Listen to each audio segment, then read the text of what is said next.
Welcome to this video looking at ABAP Object Oriented Basics. Now, there's some history here to videos on this topic. As it turns out, about 10 years ago, actually a little more than 10 years ago, I recorded a small video series as part of a regular tutorial series that I did on ABAP Object Oriented basic concepts, and it was really targeted at ABAP developers who had been working primarily on 4.6c and maybe hadn't done a whole lot of ABAP class creation and were still using primarily function modules and programs. It was really just to help people along into the world of utilizing ABAP classes. Now, to my surprise, I guess the popularity of the series over the years continues to really kind of amaze me. Here it is 10 years later, and actually the place where I had originally posted this video has long since died. I had it on the Enterprise Geeks website, and really the Enterprise Geeks, we haven't posted content in a number of years. I had put the videos on Blip TV and had used the old SAP Developer Network to host the code. And all these things have basically gone away. The videos are no longer available on Blip. They don't even do open hosting like this anymore. The source code is gone. Yet I continue to get requests for this basic object-oriented learning materials. And a couple years ago, 2 years ago, I did get a hold of not the original recordings, but the rendered output that I had posted onto Blip, and I rehosted it on YouTube. And as you can see here, it's gotten a pretty fair number of views in the last 2 years, so there still seems to be a lot of demand for this topic. But also, as you can see here, the video quality, being a 10-year-old video, isn't all that great. Unfortunately, 10 years ago, we were more severely limited in the hosting of videos and how high resolution they could be and how large they could be. And I don't have the original screen captures. So there was nothing I could really do to improve the video quality. Add to that they are 10 years old, and the ABAP development environment and syntax have evolved a fair bit in the last 10 years. And I wasn't even really sure that keeping these old videos out there was really the best thing. Some of the information, although it's still viable, certainly the basic concepts, all the specific examples and the way I went about doing them in the old SE80, not necessarily state-of-the-art. So I decided to re-record at least parts of this original video series to clear up a few of these problems and also modernize them a little bit as well. So in this first video, we're going to look at the tooling, once again, just like we started in the original video series, and introduce you to the environment where we're going to be doing these lessons and the tools we'll be using. And in subsequent videos, we'll break down, very similar to the original flow, we'll look at different object-oriented concepts such as static versus instance, public versus private, exceptions, inheritance, polymorphism, casting, all these core concepts. Now, what I don't want to redo in this video series, the original video series covered persistent classes, and although persistent classes are still technically supported, I'd say they've fallen a little bit out of favor, and there are newer frameworks, maybe BOF, even newer than that, the RESTful application programming model, the RAP, that are probably better serving in the capacity that the persistent classes originally did. So I'm not going to update all that. We'll stick to the basics. The other thing I'm not going to touch on that I did in the original video series was the user interface. And this has evolved and changed so much in 10 years. You know, I was in the original video series, I was trying to get people out of using the SAP GUI. I'm sure there's still many people doing SAP GUI development, but I was trying to get people into BSP and WebDiv Pro. And now we've seen further shifts to SAP UI5. And it doesn't really play into the core ABAP class OO concepts so much anymore. So I decided to focus the course on just the main object-oriented concepts. The other thing that I want to do here is when it comes to tooling is, unlike the original course, I'm not going to use SE80. At least not. We'll pull it up side by side here in a minute to do some comparison, but for the most part, I'm going to do everything in ABAP in Eclipse, the ABAP Development Tools. That's where I do all my regular ABAP work anyway.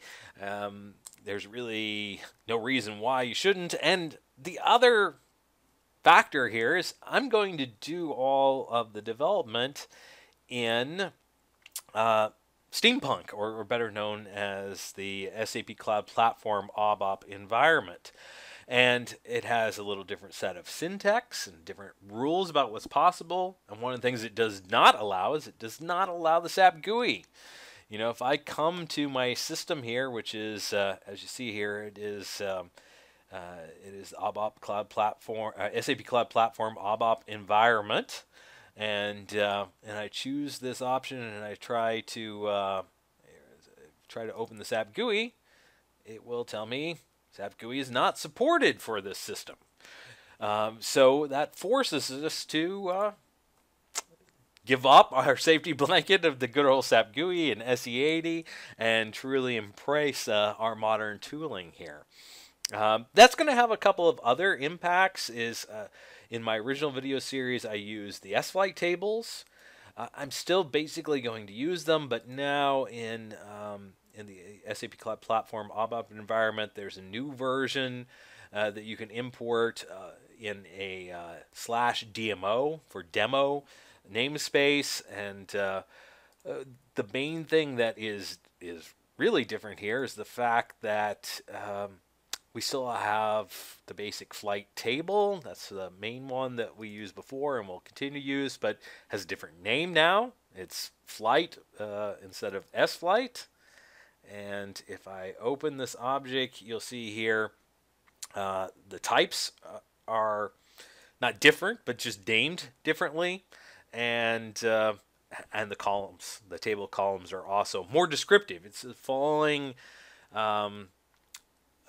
changes in the general approach in ABAP to use more descriptive names. Certainly we can create longer column names and type names, but not so much abbreviations and things like that. And you'll see this even in my variable declarations. I don't do like the O'Day's LT underscore, to tell it that it's a local internal table. We're going to use descriptive names without the technical modifiers, and a lot of this is really following the like I said, more modern ABAP standards. And what we can see here is there's a good that's right over here in another folder. Sorry about that. There's a good style guide for creating good ABAP, clean ABAP code that SAP has published out to GitHub, and I've really tried to follow many of these new rules. They're obviously not hard syntax rules, but they're guidelines, patterns, good patterns to follow when updating these exercises to modernize them. Okay, so let's look at, as I said, let's look at the tooling side by side here. So let's pull SE80, or I'm sorry, ABAP Development Tools off to one side, and let's bring over an SAP GUI window. So now I'm connected to a very similar ABAP system. This one is an on-premise S4 system. So obviously I do have the SAP GUI, and I've taken all the exercises for this tutorial, the modernized versions, and brought them over into this system as well, and obviously made the adjustments for the different names of the S-Flight table and things like that. So let's just look at the tooling flow here side by side. Let me get to my package, Z Basics, and we're going to look here at just the first class. I want to cover just some navigation and tooling basics with you here before we get started. On the other side of the window, I'll go to SE80. We'll go to the same package and the same class. We'll pull it up here, and just so we can, well, I'll leave it. I'll leave it this way. Let's maybe go into edit mode here. Enhance that. Click the wrong icon.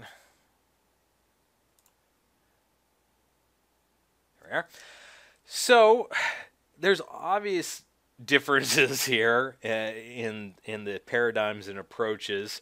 What we see here is the classic class-based interface, and it was really a form-based flow to it. You know, each part of a class is broken down to a separate tab. We have our high-level properties where we set overall things that impact the class, whereas here we would have the same sort of properties just in the header of the class definition itself. We have a section here where we can add interfaces, friends, attributes. Now, these are all concepts that we're going to talk about here in a moment, but you see how different this is. Here we have a source code based editor, so we have a better, I would say, a better overall view of the whole class at once. We don't have to navigate between different tabs to see the various parts. Particularly when you go into methods, we have the definition here, but we're really just seeing the method name and level and visibility, and then we got to go into another screen if we want to see the parameters, and then we got to go into another screen if we want to see the source code. You know, and honestly, I used this for years, the SE80 approach, and there are times, I fully admit, when I kind of miss the guided flow, you know, maybe the value help of some of the fields that you can fill in here, the guided nature of it.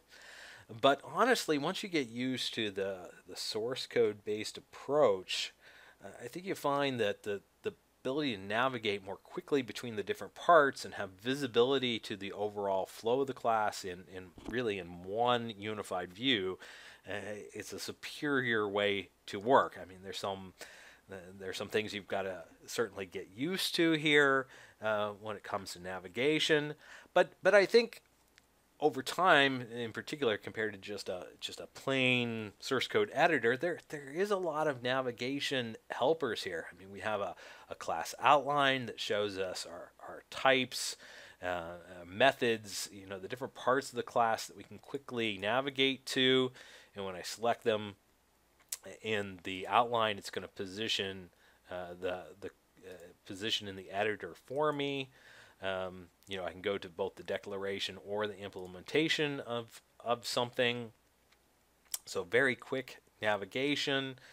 You know, the other thing that you might miss, the one thing that I did early on, you know, when I'm in the source code here, I like the fact that I always like to turn on the signature, and I can see the importing, exporting, returning values. So basically, just like when you're coding a function module and you can see the signature of what you're in, you know, that is something that if you have a large class, this one's not so large, but if I had a large class and, you know, I'm scrolled down, maybe I've got a couple hundred lines of code in here and I'm inside a method, you do tend to lose the visibility to those things.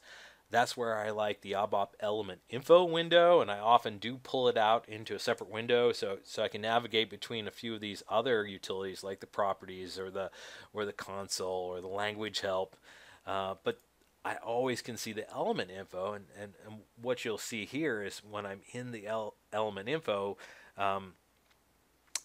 you know, whatever your context is, it's showing you the signature of it. So now here I'm calling a method inside here, but if I would come back and position, you know, on the method that I'm within itself, I'm gonna see the signature of that method. But this is actually, you know, we're so used to forward navigation in the ABAP world and how powerful that is to see the definition of something.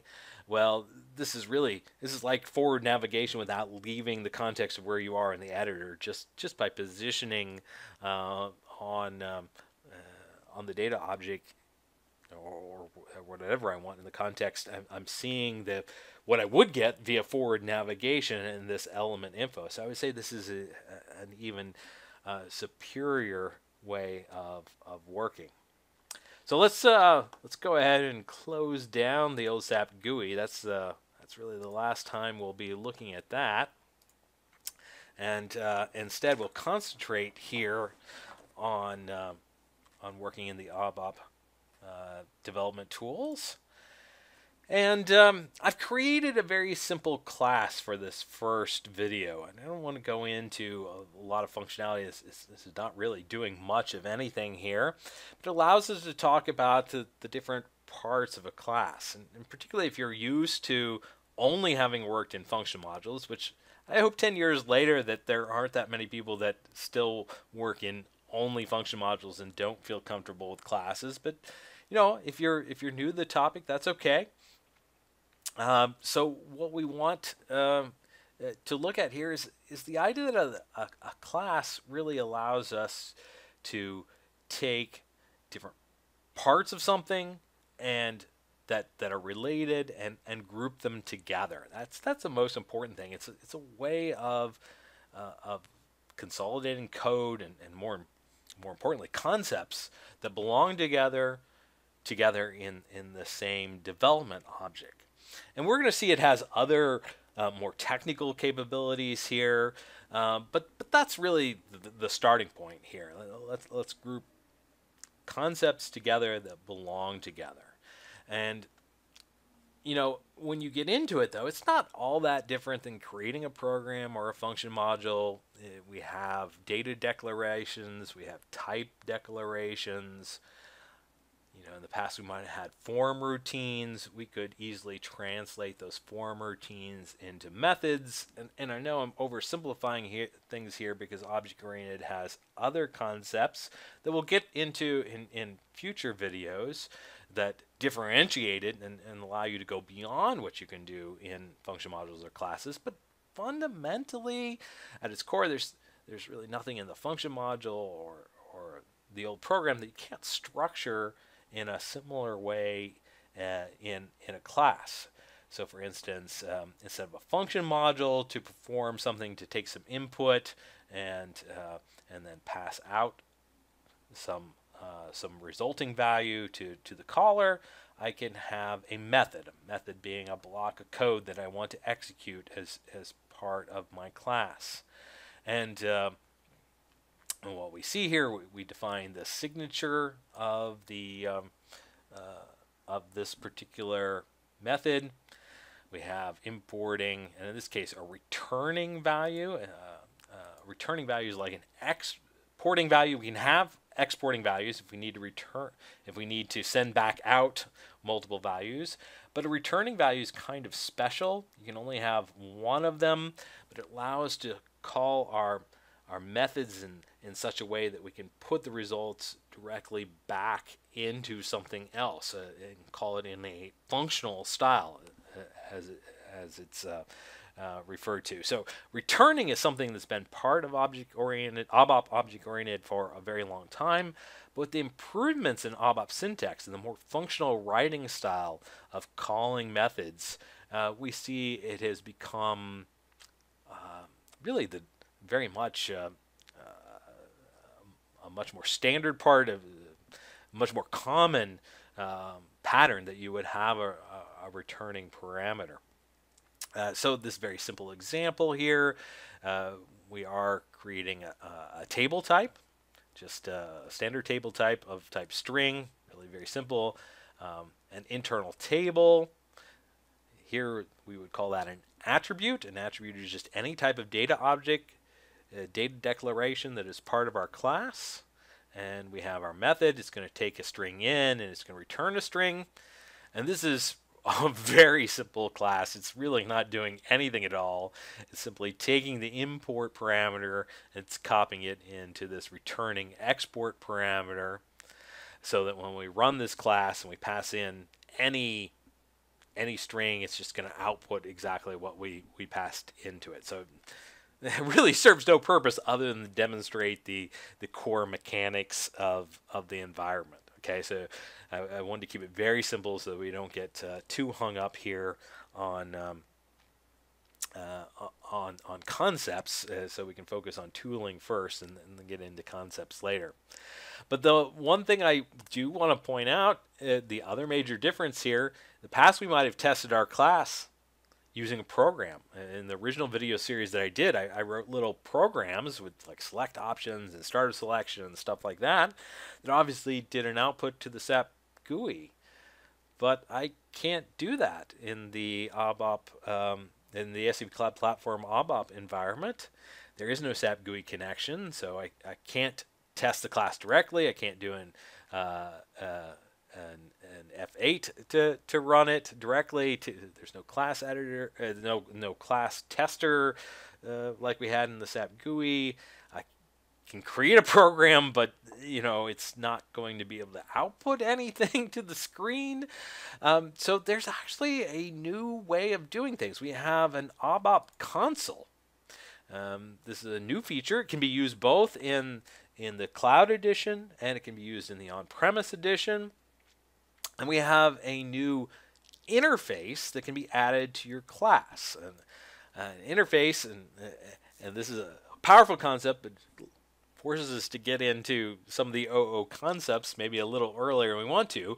But an interface is a way of like adding a facade, an input structure, a method in this case, without a particular implementation. So SAP's defined this interface, this what will come in and out when you want to test run your class, but then you can create the implementation of that class run in your own class. So that way it can be called from the outside. It has a fixed interface that's consistent. You can't change that interface, so it's going to be callable by the ABAP Development Tools. But inside there, you completely provide the implementation. We'll use this in our exercise.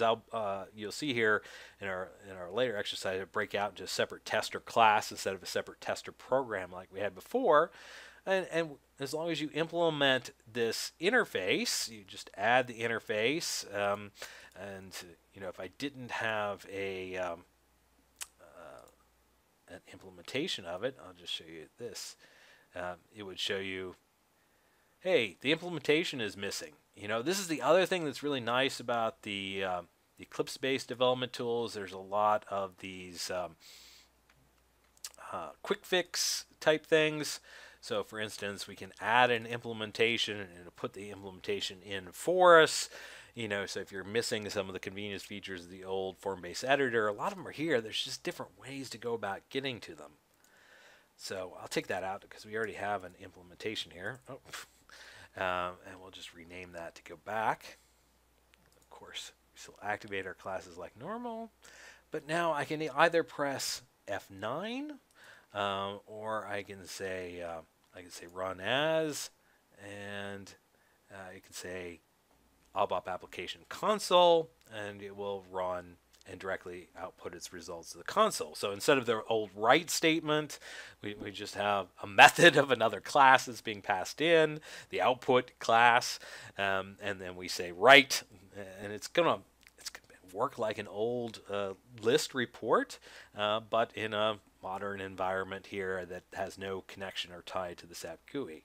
But as far as our coding, it's really not all that different. So if I go ahead and run this, we see I've got just output of a string here starting OO number 1 test, and then whatever I pass in here, my input value is going to be passed out. It's going to come out of my method and be passed into the write method, and that's going to put it in the screen. we see here a couple things already. The functional writing style, my first method. I've given an input parameter. If you only have a single input parameter, you don't even have to name it. You can just put it in the brackets. So that's going to pass the value to the import parameter. The returning value comes explicitly out, and in this case I'm passing it directly into the one input parameter of this other method. So you see part of this functional writing style of ABAP has also greatly evolved, and we get a more elegant, more readable chain of commands in this way, instead of the call method and things like that. So you'll see that used all throughout these exercises as well. Whenever possible, you use the more modern writing styles. Okay, so I hope I haven't overwhelmed anyone too much with this first video.